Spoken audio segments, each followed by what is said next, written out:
Hello guys, Radhe Radhe, जय श्री श्याम। मैं हूं श्वेता और आप सभी कैसे हैं? आई होप सो सभी मस्त होंगे, ज़बरदस्त होंगे।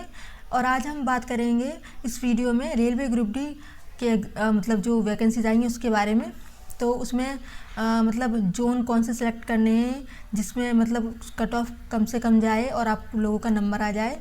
तो जोन के बारे में हम इसमें बात करेंगे कि सबसे जोन मतलब कौन से बेस्ट रहेंगे। तो और उसका जो ये जो एग्ज़ाम पैटर्न है, एग्ज़ाम प्रोसेस है, उसके बारे में बात करेंगे। तो इन सब चीज़ के बारे में इस वीडियो हम बात करेंगे। तो वीडियो में आगे जाने से पहले अगर आप मेरे चैनल पर नए हैं तो मेरे चैनल को सब्सक्राइब कीजिए और बेल आइकन को ज़रूर प्रेस कर दीजिए ताकि सबसे पहला जो नोटिफिकेशन है वीडियो का वो सबसे पहले आपके पास पहुँचे। तो अब चलिए हम स्टार्ट करते हैं इस वीडियो में कि रेलवे ग्रुप डी में जोन वगैरह मतलब कौन से बेस्ट रहेंगे। तो उससे पहले हम बात कर लेते हैं कि इसमें ये जो फॉर्म है वो स्टार्ट हो चुके हैं फिल करना। 23 जनवरी से ये फॉर्म फिल करना स्टार्ट हो चुके हैं और इसकी जो लास्ट डेट है वो 22 फरवरी है। और इसकी जो लास्ट फीस पेमेंट जो डेट है वो आपकी 24 फरवरी है। तो आप 24 फरवरी तक मतलब इसकी फ़ीस जमा कर सकते हैं। और जैसे अगर आपके फॉर्म में कोई गलती वगैरह हो जाती है, वैसे आप पहली बार में ही फॉर्म को अच्छे से फिल करिएगा जिससे कि आपकी जो गलतियां वगैरह ना हो उसमें। अगर फिर भी गलती हो जाती है तो उसमें जो करेक्शन डेट है वो भी दे रखी है। वो आपकी जो करेक्शन डेट है वो 25 फरवरी से लेके 6 मार्च तक है। यानी कि इसमें आप अपने कोई भी गलती हो जाए तो उसको आप करेक्ट करवा सकते हैं। और आप सभी लोगों को ये पता होगा कि इसमें जो मिनिमम एज मांगी जाती है वो 18 मांगी जाती है और जो मैक्सिमम एज होती है वो 36 मांगी जाती है। और इसमें जो फीस पेमेंट है जैसे जनरल वालों का, ओबीसी का और ईडब्ल्यूएस का तो वो 500 रुपये फ़ीस है। और जो SC ST हो गए, PH वाले हो गए उनकी 250 है। और ऑल कैटेगरी फीमेल्स की भी इसमें 250 रुपये है। रेलवे ग्रुप डी में जो वैकेंसीज आई हैं वो 32,438 हैं। यानी कि 32,438 की ही मतलब ये जो नोटिफिकेशन वगैरह है और वो मतलब फॉर्म, अब तो फॉर्म भी फिल होने लगे हैं। तो अब क्लियर हो गया है कि ये जो पूरी वैकेंसीज हैं वो 32,438 ही हैं। ठीक है, तो उसी के अकॉर्डिंग अब 23 तारीख से फॉर्म फिल करना स्टार्ट हो चुके हैं। तो आप लोग भी फॉर्म मतलब भर रहे होंगे। तो फॉर्म भरने से पहले ये सब जो जोन वगैरह की जानकारी है वो आप इस वीडियो में देख लीजिएगा ताकि आपको जोन सेलेक्ट करने में मतलब कोई परेशानी ना हो। ठीक है, तो अब हम बात कर लेते हैं रेलवे ग्रुप डी के जोन वगैरह के बारे में, यानी कि किस जोन में कितनी वैकेंसीज आई हैं। तो ये आप जो स्क्रीन पर देख पा रहे होंगे कि इसमें ये सारे जोन वगैरह दे रखे हैं और इसमें मतलब वैकेंसीज भी दे रखी हैं कि जनरल की कितनी है, ओबीसी की, SC ST इनमें कितनी कितनी वैकेंसीज आई हैं और टोटल भी आपकी वैकेंसीज दे रखी हैं। तो अब जो हम बात करेंगे वो वैकेंसीज कौन से मतलब जो जोन है आपके सबसे ज़्यादा बेस्ट कौन से रहेंगे फॉर्म फिल करने के लिए जिससे कि जिसमें कम से कम कट ऑफ जाए। तो इसके लिए जो 2019 में जो रेलवे ग्रुप डी की जो मतलब वैकेंसीज आई थी तो उनमें जो उनकी कट ऑफ गई थी तो मैं इसके अकॉर्डिंग ही बताऊंगी। यानी कि पहले किस जोन की कितनी कट ऑफ गई थी तो उसके अकॉर्डिंग जो अभी वैकेंसीज आई हैं 2025 में तो अब कितनी मतलब जा सकती है तो उसके हिसाब से ही कौन सा सेफ जोन रहेगा और मतलब कौन सा एकदम डेंजर जोन रहेगा। तो ये मतलब उसी के अकॉर्डिंग मैं आपको बता रही हूँ। काफ़ी बच्चों को बहुत प्रॉब्लम होती है जोन सेलेक्ट करने में कि हम कौन सा ऐसा जोन सेलेक्ट करें जिसमें कि मतलब कम से कम कट ऑफ जाए और मतलब हमारा नंबर भी आ जाए। तो इसमें इस सब चीज़ में मैं आपकी मतलब हेल्प करूँगी ये चुनने में कि आपको आपके लिए कौन सा जो जोन है वो बेस्ट रहेगा। ठीक है, तो सबसे पहले जो जोन बताना चाहूँगी मैं वो गुवाहाटी है, यानी कि जो असम में पड़ता है। तो उसमें जो अभी वैकेंसीज आई हैं वो 2048 वैकेंसीज़ हैं। और इसकी जो पहले 2019 में रेलवे ग्रुप डी की जो जनरल की कट ऑफ गई थी वो 60.31 गई थी। ठीक है, तो अभी भी इतने ही जाने के चांसेस हैं। तो मतलब इसमें वैकेंसीज ठीक ठाक हैं तो इसलिए आप यहाँ ये आपके लिए एकदम सेफ जोन माना जाएगा। तो आप यहाँ से फॉर्म फिल कर सकते हैं। तो अब सभी को इसी में ही मतलब फॉर्म नहीं फिल करना है, और भी जोन है जो कि सेफ़ हैं, मैं वो भी आपको बता देती हूँ। दूसरा जो मैं जोन बता रही हूँ आपको वो है वेस्टर्न मुंबई जोन। ठीक है, तो ये जो वेस्टर्न मुंबई जोन है इसी को हम अहमदाबाद जोन भी कहते हैं, यानी कि अहमदाबाद जोन और वेस्टर्न मुंबई जोन एक ही है। तो इसमें आप कंफ्यूज मत होइएगा। तो इसीलिए मतलब इसमें जो वेस्टर्न रेलवे जोन कहते हैं। ठीक है, तो इसमें जो वैकेंसीज आई हैं वो आपकी 4,672 वैकेंसीज हैं। ठीक है, तो और इसकी जो पहले की 2019 की जनरल कट ऑफ जो गई थी वो 62.67 ये गई थी, ठीक है।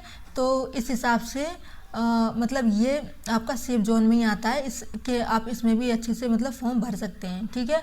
और तीसरा बता रही हूँ आपको बिलासपुर, जो कि छत्तीसगढ़ में पड़ता है, ठीक है। तो इसमें जो वैकेंसीज़ हैं वो 1337 वैकेंसीज़ हैं, और इसकी जो पहले 2019 की जनरल की कट ऑफ गई थी वो 60.16 गई थी। तो मतलब जो बच्चा पढ़ने में सही होगा तो वो आराम से मतलब इतनी जो कट ऑफ है वो लेके आ सकता है। तो इसीलिए इसमें भी मतलब सेफ जोन है, इसमें भी आप भर सकते हैं फॉर्म। इसके बाद जो एवरेज जोन है मैं उसके बता देती हूँ, क्योंकि एवरेज जोन में आपका मतलब बच्चे भी फॉर्म वगैरह भरते रहते हैं। जैसे मैंने अभी बताया था वेस्टर्न मुंबई जोन है, इसमें 4672 है, यानी कि इसमें सबसे ज़्यादा वैकेंसीज आई हैं अभी, और ज़्यादातर बच्चा जो है वो इसी में फॉर्म भरेगा। क्यों, वैकेंसी ज़्यादा हैं तो चलो इसी में फॉर्म भर देते हैं, है ना। तो ये मतलब सबकी मेंटलिटी होती ही है, तो सबसे ज़्यादा बच्चा इसी में फॉर्म भरेगा। लेकिन जो पढ़ने वाला बच्चा होगा ना वही मतलब इसमें अच्छे से नंबर लेके आ सकता है। तो इसीलिए आप ये मत सोचिएगा कि मतलब इसमें वैकेंसीज कम है तो यहाँ पे आपका नंबर नहीं आएगा। हो सकता है कि मतलब वो जो जोन है वो किसी ने ज़्यादा बच्चों ने भरा ही ना हो। तो इसीलिए आप अपने अकॉर्डिंग देखिएगा, जो आपको सूटेबल लगे उसके अकॉर्डिंग। मैं तो बस अपने अकॉर्डिंग बता रही हूँ, फिर भी आप अपने अकॉर्डिंग देखिएगा कि आप किस जोन में सूटेबल हैं तो वहीं से भरिएगा, ठीक है। और जैसे जो मैं मतलब एवरेज जोन बता रही थी, तो वो एक तो चेन्नई है, उसमें आपकी 2694 वैकेंसीज आई हुई हैं, और उसकी जो 2019 की कट ऑफ गई थी वो 60.95 गई थी, ठीक है।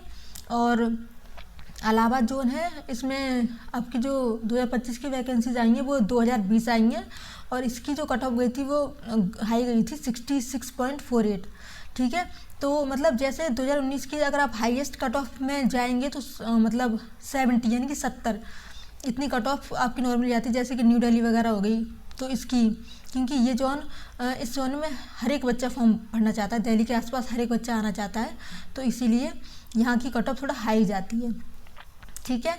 और जैसे मैं बताऊँ आपको भुवनेश्वर है, इसमें जो वैकेंसीज हैं वो 964 हैं, और इसकी भी जो कट ऑफ पहले गई थी वो 66.49 गई थी, ठीक है। तो आप अपने अकॉर्डिंग देखिएगा, मैं आपको बस जानकारी दे देती हूँ। और जैसे आप भोपाल, जबलपुर, यानी कि जो जबलपुर उसमें लिखा हुआ है, तो जबलपुर यानी कि भोपाल, ये मतलब सेम ही जोन है, इनमें भी आप कन्फ्यूज मत होइएगा। तो इसमें जो वैकेंसीज अभी आई हैं वो 1614 आई हैं, और इसकी जो पहले की कट ऑफ गई थी वो 65.87 गई थी, ठीक है। तो आप इसके अकॉर्डिंग देख लीजिएगा कि इसमें आपको मतलब इस जोन में फॉर्म भरना है या नहीं। और मुंबई सेंट्रल जोन है, इसमें आपकी जो वैकेंसीज आई हैं वो 3244 आई हैं, और इसकी जो पहले की कट ऑफ गई थी वो 64.76 गई थी, ठीक है। और हाजीपुर हो गया आपका, हाजीपुर में आपका 1251 वैकेंसीज आई हुई हैं, और इसकी जो कट ऑफ गई है वो 66.20 गई है, ठीक है। और सिकंदराबाद हो गया, और जैसे आपका जयपुर हो गया, जयपुर में मतलब बता रही हूँ कि जयपुर या अजमेर ये दोनों एक ही जोन है, ठीक है। तो इसमें भी आप कन्फ्यूज मत होइए। ये भी मतलब जैसे कि सिकंदराबाद में जो वैकेंसीज अभी आई हैं 2025 में वो 1642 आई हैं, और इसकी जो पहले की कट ऑफ गई थी वो 57.38, यानी कि सबसे जो कम कट ऑफ गई थी वो 57.38 गई थी, जो 2019 की वैकेंसीज आई थी उसके अकॉर्डिंग सबसे कम इसी में गई थी। तो ये मान के चलिए आप कि इसमें अभी जो वैकेंसीज हैं और पहले जो वैकेंसीज आई थी तो उसमें काफ़ी अंतर था, तो इसके अकॉर्डिंग मतलब उसमें कम गई थी, ठीक है। तो अभी आप देख लीजिए कि मतलब कौन सा जोन आपके लिए बेस्ट रहेगा, ठीक है। और बेंगलोर है, पहले जो 2019 की वैकेंसीज आई थी उसमें बेंगलोर में बहुत सारे बच्चों ने फॉर्म भरा था, क्योंकि पहले काफ़ी मतलब अच्छी वैकेंसी उसमें देखने को मिली थी। लेकिन अब जो वैकेंसीज आएंगे बेंगलोर यानी कि हुबली और बेंगलोर ये दोनों एक ही जोन है, ठीक है। इसमें भी मतलब आप जैसे आप ये मान लीजिए कि जो आरआरबी होता है वो हुबली जोन मतलब सेलेक्ट करता है, और जो आरआरसी होता है वो आपका बेंगलोर जोन सेलेक्ट करता है। तो ये है मतलब एक ही जोन। तो अगर आप मतलब बेंगलोर जाना चाहते हैं यानी कि बेंगलोर में अगर आप फॉर्म वगैरह भरना चाहते हैं यानी कि तो हुबली, तो वो वही है, ठीक है। तो इसमें कंफ्यूज मत होइएगा। और इसमें जो अब वैकेंसीज आएंगे वो अब बहुत कम आएंगे, 503, क्योंकि इसमें पहले बहुत वैकेंसीज आ चुकी हैं और वो भर भी चुकी हैं, तो इसीलिए। और इसकी जो पहले की कट ऑफ गई थी वो 66.30 गई थी, क्योंकि काफ़ी बच्चों ने फॉर्म भरा था इसमें, तो कट ऑफ इसकी हाईएस्ट गई थी, ठीक है। और जैसे आपका होगा साउथर्न कलकत्ता, ठीक है, तो ये और रांची, ये दोनों भी एक ही जोन है, और इसमें जो वैकेंसीज आएंगे वो 1044 आएंगी, और इसकी कट ऑफ गई थी 70.64, इसकी मतलब हाईएस्ट कट ऑफ थी, ठीक है। तो अब की बार ये जो न्यू दिल्ली है इसमें भी अच्छी खासी वैकेंसी देखने को मिली है। न्यू दिल्ली हो गया और चंडीगढ़, ये दोनों ही एक ही जोन है, तो इसको भी आप देख लीजिएगा, क्योंकि इसमें जो वैकेंसीज आएंगी वो 4785 वैकेंसीज आई हैं, काफ़ी अच्छी मतलब वैकेंसीज आई हुई हैं, पहले भी इसमें अच्छी आई थी। तो इसकी जो कट ऑफ गई थी वो 70.98 गई थी, क्योंकि ये ऐसे मतलब एरिया होते हैं, क्योंकि दिल्ली के आसपास हर कोई आना चाहता है, तो दिल्ली के आसपास जो भी होते हैं मतलब जोन वगैरह, और ये जो न्यू दिल्ली वगैरह, तो इसमें मतलब बहुत सारे लोग फॉर्म भरते हैं, तो इसलिए इसकी जो कट ऑफ है वो हाई ही जाती है।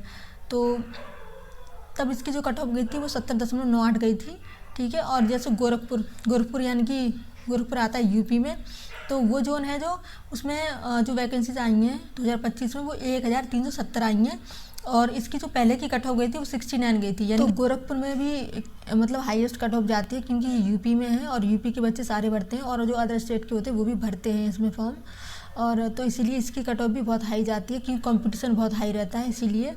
और आपका अब रह गया ईस्टर्न कोलकाता, ठीक है, तो इसमें भी जो वैकेंसीज हैं वो आपकी 1817 वैकेंसीज हैं, और इसकी भी कट ऑफ आपकी 69 के करीब ही गई थी।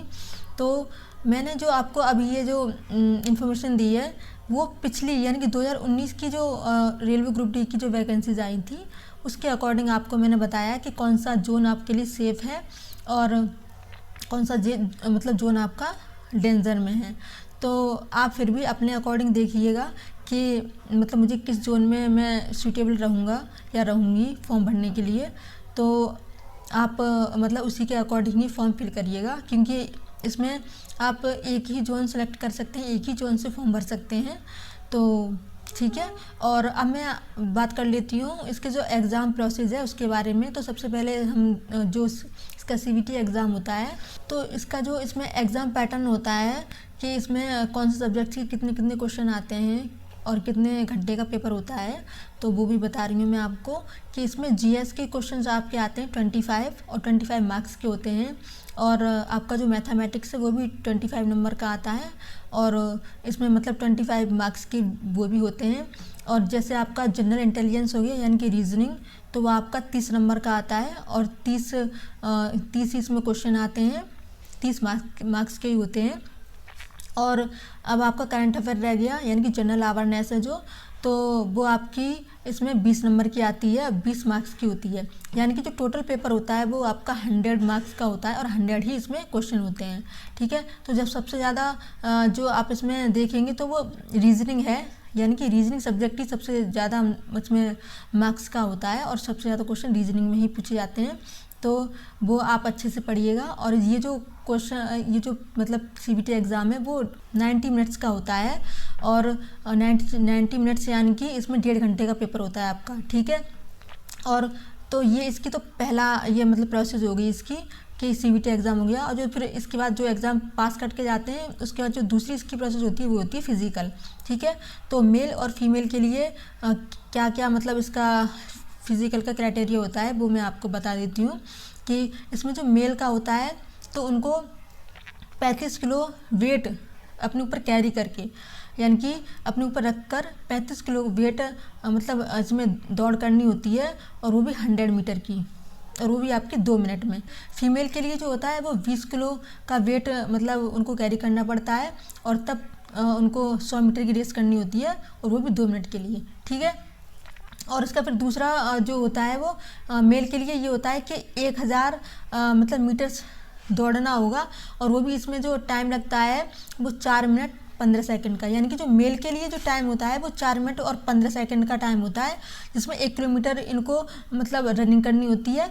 और जो फीमेल कैंडिडेट्स होते हैं उनके लिए 1000 मीटर की जो रनिंग करनी होगी वो 5 मिनट और 40 सेकंड में करनी होगी। ठीक है, तो मैंने आपको रेलवे ग्रुप डी से संबंधित ये सब जानकारियाँ दे दी हैं कि इसका एग्ज़ाम प्रोसेस क्या होता है और मतलब क्या क्या इसमें चाहिए होता है, और जोन वगैरह मैंने आपको बता दिए हैं। तो आप फिर भी मैं यही कहूँगी कि अपने अकॉर्डिंग ही आप मतलब जोन को सिलेक्ट करके इसमें फॉर्म फिल करिएगा।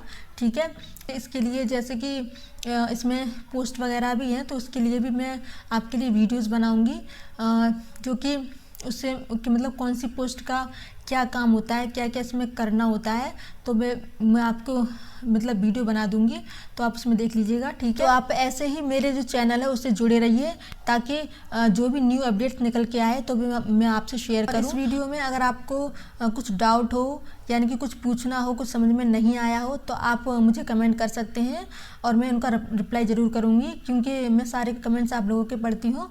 तो इसीलिए आपको कुछ भी डाउट हो आप मुझसे पूछ सकते हैं, कमेंट कर सकते हैं। ठीक है, तो आज के लिए इतना ही। जय हिंद।